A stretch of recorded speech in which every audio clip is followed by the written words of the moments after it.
हरि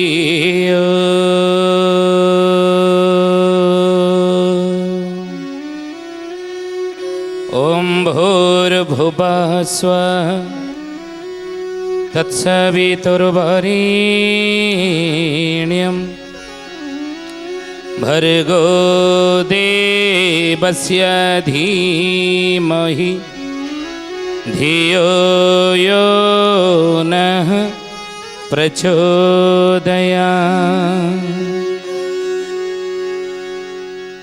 नमस्ते अच्युतानन्दं नमस्ते जगन्नाथाय नमो जसवन्तानन्दं बलराम नमो नमः बलराम नमो नमः। बोली महापुरुष अच्युतानंद जी की शुद्धि जनी ज्ञानी गुणी मंडली आज मालिका वचन आलोचना को आपण मानक स्वागत जनाऊँ। आज मालिका वचन आलोचन आम आलोचना करने जाऊँगी महापुरुष शिशु अनंत तांकर शिष्य बारंग आगे कहते बाबू रे तुम्हें देखिब राजा होई कहीं रहिबे नहीं बिरजा शासन होइब मही बिरजा शासन होइब तो अध्याय आलोचना करुले ना स्वयं जगन्नाथ महाप्रभु कोटि ओडियार जे होउछन इष्ट आराध्य कोटि ओडियांकर जे होउछन हृत्पिंड कोटि ओडियांकर जे होउछन परिचय ठाकुरे होउछन पंचकोशर मालिक किंतु बिरजा ठाकुराणी होउछन्ती 16 कोशर मालिकाणी। तो से समय महापुरुष कहते से बिरजा शासन 1356 दल होइब 1300 गोटे दुईटी 1356टा दल हम पुणी कहले 18 गड़ जे 36 राजा राजोती न थाई सभिए प्रजा राजोती न थाई सभिए प्रजा राजोती न थाई सभिए प्रजा। ये कौ थे लिखा है ये पदटी ना कली चरित मालिकार नाम है कली चरित अच्युतानंद महापुरुष लिखिले जी 18 गड़ जे 36 राजा राजोती न थाई सभिए प्रजा राजा शासन रहिब नहीं प्रजा शासन हेब महापुरुष सी कथा मध्य लिखिं राजा परजाठी नथिब किछि तो आगे कहूची गोपरबछि तो आगे कहूची गोपरबछि तो आगे कहूची गोपरबछि। राजा परजाटी नथिब किछि तो आगे कहूची गोपरबछि। अच्युतानंद महापुरुष कहउचंती बाबूरे रे रामचंद्र मु तो आगे कहूची राजा परजाटी से किछि नथिब ताही वर्तमान सुधीयानी ज्ञानी गुणी मंडली कपिलेन्द्र देव ठारू आरंभ करी गजपति महाराज भानुदेव जेते जेते राजा पुरुषोत्तम देव हूँ जेते जेते राजा मानी देश विजय करिसेंती अतीतरे जिते बड़ बड़ देश सब विजय कर कपिलेन्द्र देव दाक्षिणात्य विजय कले दाक्षिणात्य तले विजय कले एवं विजय पर जहाँ हीरा लीला मोती माणिक्य धन रत्न जहाँ सब आनी ना राजा ताको पाखे रखी नथिले से कहा जाइछि श्रीमंदिर अभिलेखर प्रमाण मिले बा मादला पांजीरे मध्य प्रमाण मिले जे से समय 16टी हाथी पृष्ठरे 16टी हाथी पृष्ठरे दाक्षिणात्य विजय करी पुरुष किए ना कपिलेन्द्र देव हीरा लीला मोती माणिक सब आनी आणिक कौन कले ना सिंहद्वार सामने सब उजाड़ देले कहले प्रभु ये सब मोर नुह कहीं विजय तो मु करिनी ना ये विजय मु करना ये विजय आपणकर विजय निजर इष्ट आराध्य देवी ତାଙ୍କର ବନ୍ଦନା କରି ତାଙ୍କର ଆରାଧନା କରି ତାଙ୍କୁ ପୂଜା ଅର୍ଚ୍ଚନା କରି ଗଣୀ ନାରାୟଣ ରୁଦ୍ରେ ଅମ୍ବିକେ ଭାସ୍କରେ ତଥା ପଞ୍ଚଦେବ ଯେ ପଞ୍ଚଦେବତାଙ୍କୁ ପୂଜା କରି ବା ତାଙ୍କର ଇଷ୍ଟ ଆରାଧ୍ୟ ଦେବୀଙ୍କୁ ପୂଜା କରି ମୁଁ ବିଜୟ କରିଛି। କିନ୍ତୁ ହେ ପ୍ରଭୁ ଇଏ ଆପଣଙ୍କର ବିଜୟ, ତେଣୁ ଆପଣ ହିଁ ଏହାର ମାଲିକ। ଉତ୍କଳ ନେତାର ନାହିଁ ପ୍ରୟୋଜନ, ଉତ୍କଳର ନେତା ସ୍ୱୟଂ ଜଗନ୍ନାଥ। ଉତ୍କଳ ରାଜାର ନାହିଁ ପ୍ରୟୋଜନ, ଉତ୍କଳର ରାଜା ସ୍ୱୟଂ ନାରାୟଣ। ଆପଣ ହେଉଛନ୍ତି ରାଜା, ମୁଁ କିଏ ନା ମୁଁ କେବଳ ରାଉତ ମାତ୍ର। ମୁଁ ରାଉତ ମାତ୍ର, ନିଜକୁ ସେବକ ରାଉତ ମାତ୍ର କହି ସବୁ ଜାଣି ଦେଇଥିଲି। ତେଣୁ ମହାପୁରୁଷ ଅଚ୍ୟୁତାନନ୍ଦ ସେଇ କଥା ଲେଖିଲେ। କି ରାଜା ନାହାନ୍ତି, କେବଳ ଉତ୍କଳୀୟ ଗଜପତି ରାଜା ଆମର ଅଛନ୍ତି ଯେ, କିନ୍ତୁ ନିଜକୁ ସିଏ ରାଜା ଭାବନ୍ତି ନାହିଁ, ମହାପ୍ରଭୁଙ୍କର ସେବକ ରୂପେ ନିଜକୁ ଭାବନ୍ତି, ନିଜକୁ ରାଉତ ବୋଲି ଭାବିଛନ୍ତି। ତେଣୁ ସେଇ କଥା ମହାପୁରୁଷ ଲେଖିଛନ୍ତି ମାଳିକାରେ। ଏ କଥା ରାଜା ପରଜାଟି ନଥିବ କିଛି, ତୁ ଆଗେ କହୁଛି ଗୋପରବଛି।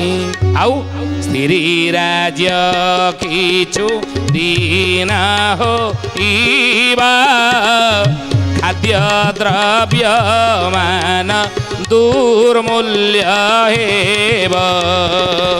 ଖାଦ୍ୟ ଦ୍ରବ୍ୟ ମାନ ଦୁର୍ମୂଲ୍ୟ ହେବ।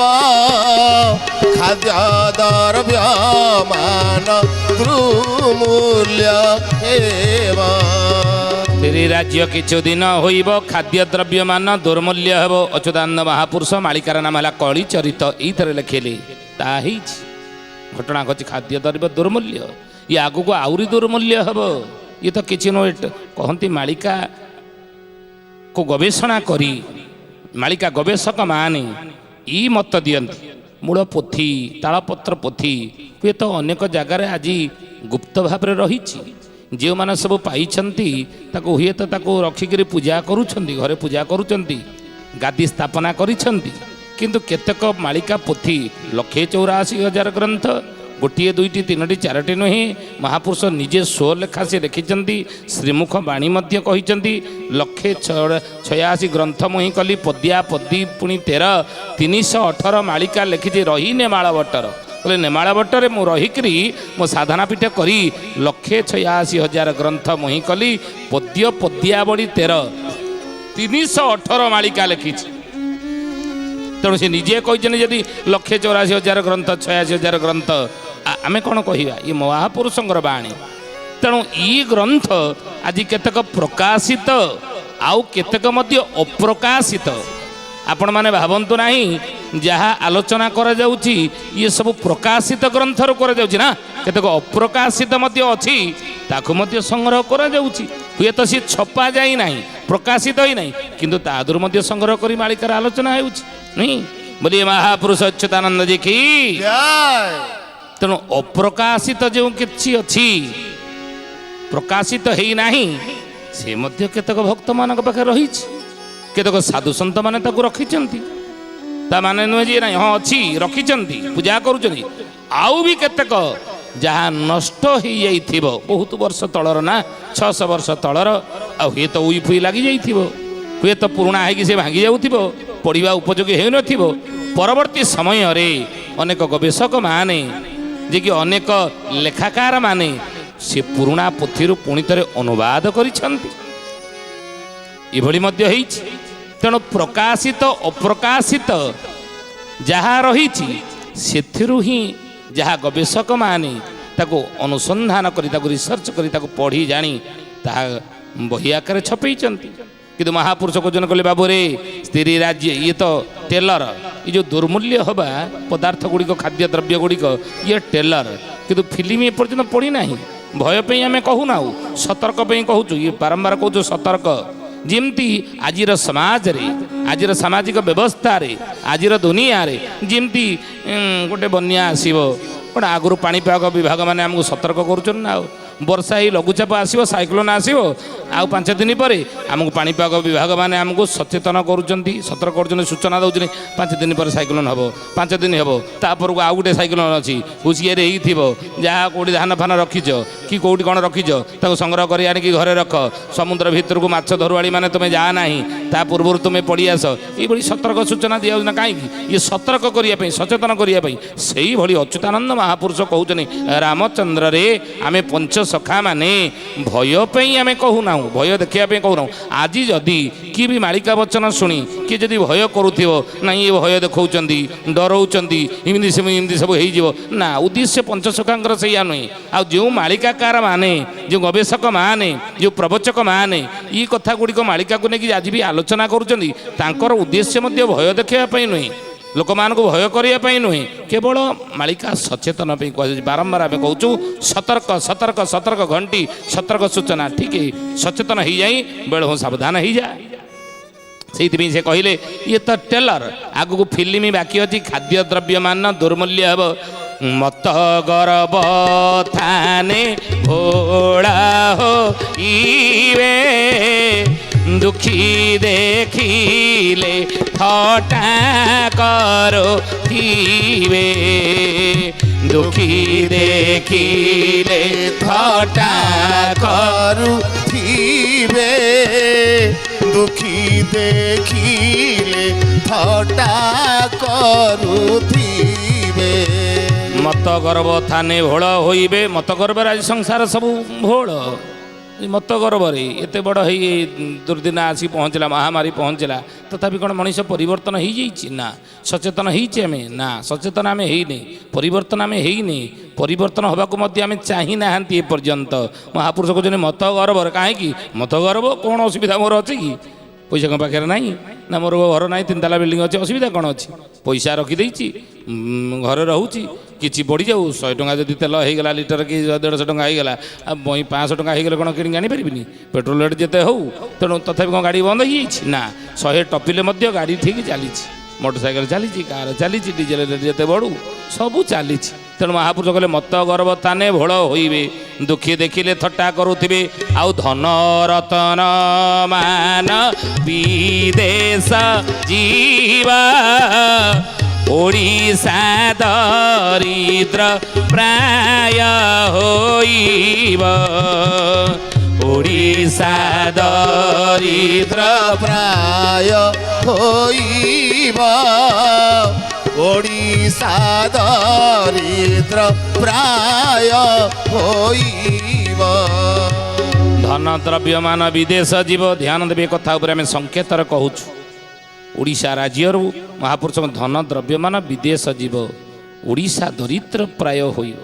ଏ କଥା ମହାପୁରୁଷ ଅଚ୍ୟୁତାନନ୍ଦ, ମାଳିକାର ନାମ ହେଲା କଳିଚରିତ, ଏଇଥିରେ ମହାପୁରୁଷ ଲେଖିଛନ୍ତି। ପୁଣି ପୁନଶ୍ଚ ବ୍ରହ୍ମକଳ୍ପ ଟୀକାରେ ମହାପୁରୁଷ ଆହୁରି କ'ଣ କହିଲେ? ଅଚ୍ୟୁତାନନ୍ଦ କହିଲେ ରାଜାଙ୍କୁ କେହି ନ ମାନିବେ, ରାଜାଙ୍କୁ କେହି ନ ମାନିବେ, ତାପରେ ରାଜା ଶାଢ଼ୀ ଦେବେ, ତାପରେ ରାଜା ଶାଢ଼ୀ ଦେବେ, ପ୍ରଜାମାନେ ମେଳି ହୋଇ, ପ୍ରଜାମାନେ ମେଳି ହୋଇ, ଆଉ ସମୟ ହେବେ ରାଜଦ୍ରୋହୀ, ସମୟେ ହେବେ ରାଜଦ୍ରୋହୀ। ଏ କଥା ମହାପୁରୁଷ 600 ବର୍ଷ ତଳେ ଲେଖିଲେ। ମାଳିକାର ନାମ ହେଲା ବ୍ରହ୍ମକଳ୍ପ ଟୀକା। ଆଜି ଦେଖନ୍ତୁ ତାହା ଗୋଟିଏ ପରେ ଗୋଟିଏ ସତ ହେଇଛି। ପୁଣି କହିଲେ ଯେ ଆଇନ ଜାରି କରିଦେବେ, ଆଇନ ଜାରି କରିଦେବେ, ବାଲ୍ୟ ବିବାହ ନ ରହିବେ, ବାଲ୍ୟ ବିବାହ ନ ରହିବେ। ରାଜା ଶାସନ ପରେ ଧୀରେ ଧୀରେ ଆପଣ ଦେଖନ୍ତୁ ତାହା ହିଁ ହେଇଛି। ଧୀରେ ବାଲ୍ୟ ବିବାହ ଥିଲା, कम बयस झीटी बह होता पुटे बह होता बहार अर्थ किसी जान नाला बह कौन बह हेले कौन हुई बहार आवश्यकता कौन रही ये विषय ध्यान धारणा नाला ये विषय ज्ञान नाला से बाल्य बह थिला से बाल्य बह आप देखो धीरे धीरे हटिची ना नहीं महापुरुष यही कथा को मालिकार लिखिले ब्रह्मकल्प टीकारे बोलिए महापुरुष अच्युतानंद जी की आउ पुणी कहले विधवा विवाह प्रस्ताव से विधवा विवाह प्रस्ताव विधिनी से धरे घटिब विधिनी से धरे घटिब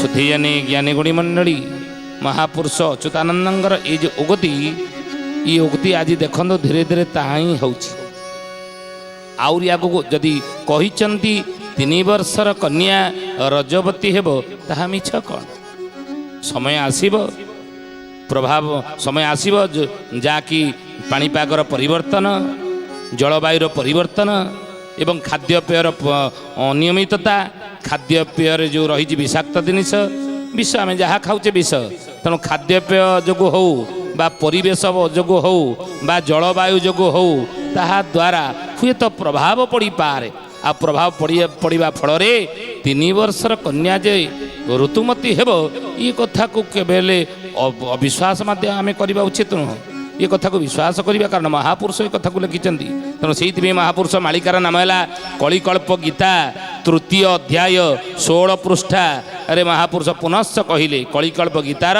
3य अध्याय 16 पृष्ठारे कहले मनुष्य देह केही न जानिबे मनुष्य देह केही न जानिबे भक्त जानी शुणी बणा होइबे भक्त जानी शुणी बणा होइबे साधारण मनीष सीना को विश्वास करू नथिब 3 वर्षर कन्याटे एमती हम या साधारण लोक सीना विश्वास करूँ किंतु विश्वास करिया पड़ो कहीं महापुरुष लिखिते जहाँ जे बाल्य विवाह रहा मालिकार लिखाई ब्रह्मकल्प टीकार आम पढ़ले तेणु ताहा ही हटी विधवा विवाह कथा ये कथा समाज रे ये कथा घटी मालिकार लेखा थिला 600 वर्ष तले ताहा जदि ये दुईटी होती ताहले महापुरुष कहते से कथा कहीं न हम हुए तो साधारण लोक या विश्वास करेंगे ना साधारण लोक या मानु नथिबे कि ग्रहण करू नथिबे कि जदि ये घटना गुड़िक होती या निश्चित महापुरुष अच्युतानंद मालिका ता 7 दिन हेब से कहले मनुष्य देह कहीं न जाने मनुष्य देह या साधारण लोक जानीपर ना कि भक्त जानी शुणी बड़ा होइबे भक्त जानवे जे जानी शुणी पूरा बड़ा हेबे पुणी कहले राजा होई गादीनी क्षेत्र होई राजा होई गादीनी क्षेत्र होई बालक रूपे थाथिब तनई बालक रूपे थाथिब तनई राजा थाई गादीनी क्षेत्र होई बालक रूपे थाथिब तनई महापुरुष अच्युतानंद कलिकल्प गीतार 3य अध्यायर 16 पृष्ठार पदटी को लिखिले ज्ञानी गुणी मंडली शुद्धि जानी मनर कहूना प्रमाण देलु मालिकार एवं ताहा ही घटुची ताही घटी या घटी खाली सेतिक नुहे महापुरुष आउरी मध्य लिखिले कहले एमंत कली जे होइब शेष हेमंत कली जे होइब शेष सुण राम झुमर जे चरित सुण राम झुमर जे चरित्र हेमंत कली जे होइब शेष सुण राम झुमर चरित विशेष हे रामचंद्र ये झुमर चरितर विश्वास अच्युतानंद महापुरुष आउरी मध्य अमर झुमर संहिता 14 अध्याय महापुरुष एक कथा कहले झुमर चरित जा भगवान मते कही हे रामचंद्र मु तुमको कहूँ तुम द्वारा कलिजुगर लोक मैंने कथा जानवे आ वृद्ध बालक राजा होइथिब वृद्ध बालक राजा होइथिब गुप्तरे सन साल चलिब गुप्तरे सन साल चलिब वृद्ध बालक राजा होइथिब गुप्तरे सन साल चलिब ये सन मसीहा साल ये सब गुप्तर चलो ताको ता हिसाब कई पारे अनेक पचारती आज ये आपण जो मालिकार कहले ये कौ अंक ये अंकटार हिसाब किसी दिंतु ये केते शताब्द ये घटना घटब केते परार्धरे ये हम बा केते हिजराब्द चली ये सब कथा अन्य माने जानिबा को इच्छा कले मध्य महापुरुष अच्युतानंद लिखिं जुमर अमर जुमर संहितार कहले बाबूरे गुप्तरे सन साल चलो आउरी मध्य आदि संहितार महापुरुष मध्य एक कथा लिखिं साल मसीहा अंक परार्ध जुगाब्द ख्रीष्टाब्द ये सबूर हिसाब से किसी काम करिब नाही महापुरुष लिखिं से कथा सम को विषम करती विषम को जे सम तांक इच्छा हेले होइब लीला शून्य अंकेण तांक इच्छा हेले होइब लीला संगे अंकेण तांक इच्छा हेले होइब लीला शून्य अंकेण कहले एठी गजपति राजांकर अंक को देखिले ताहा मध्य हिसाब आपण पाइबे नाही कि आपण अच्युतानंदर अंक को देखिले ता हिसाब मध्य पाइबे नाही कि हाड़ीदासंकर अंक हिसाब ताकू जदि देखिबा से हिसाब कले मध्य ते हिसाब करे आमे किछि जानि परिबा नाही तेणु सेहिति में महापुरुष आउरी मध्य कहउचनी सत्य कली होइथिब कलंकी प्रकाश बाबू कलंकी प्रकाश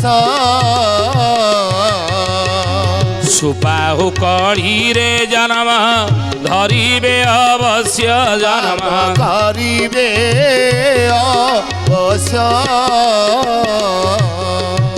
सत्य कली होइथिब कलंकी प्रकाश से समय आपण देखिबे सत्य कली होइथिब गोटी पाद सत्य सत्य जुगरे प्रभु महापुरुष को कलकी प्रकाश कहीं सत्य जुगरे प्रभु एकाम्र जन्म होते एकाम्र कानन जहाँकि भुवनेश्वर कहुच्ची सत्य जुगरे एकाम्र कानन जन्म हेले एकाम्र जन्म एवं जो त्रेता जुग है से त्रेता जुगरे प्रभु रघुकुल नंदन दशरथ नंदन काम कोदंड धारण प्रभु मर्यादा पुरुषोत्तम रामचंद्र जन्म ले अयोध्या किंतु त्रेतया जुग पर जितेबाला हे ज्ञानी गुणीमंडली द्वापर जुग आसिला द्वापर जुगरे प्रभु जन्म हेले मथुरा कटकरे सत्य जुगरे एकाम्र त्रेतया जुगरे अयोध्या द्वापर जुगरे मथुरा आ कली जुगरे महापुरुष अच्युतानंद लिखिं जगन्नाथ चारि जुगरे देखंतु जगन्नाथ सत्य जुगरे हेले एकाम्र त्रेता जुगरे हेले अयोध्या द्वापर जुगरे जगन्नाथ महाप्रभु हेले मथुरा एवं कली जुगरे प्रभु जन्म हेबे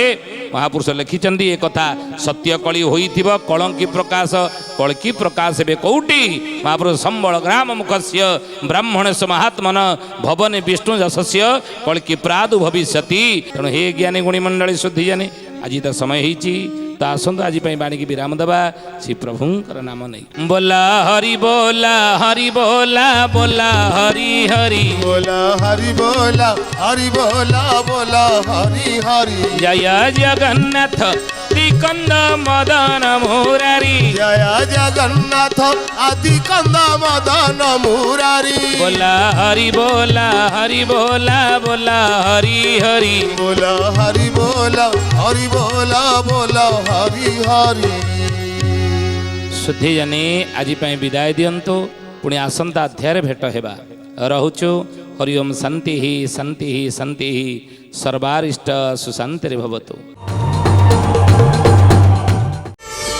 प्रार्थना आम आनंदर उत्स।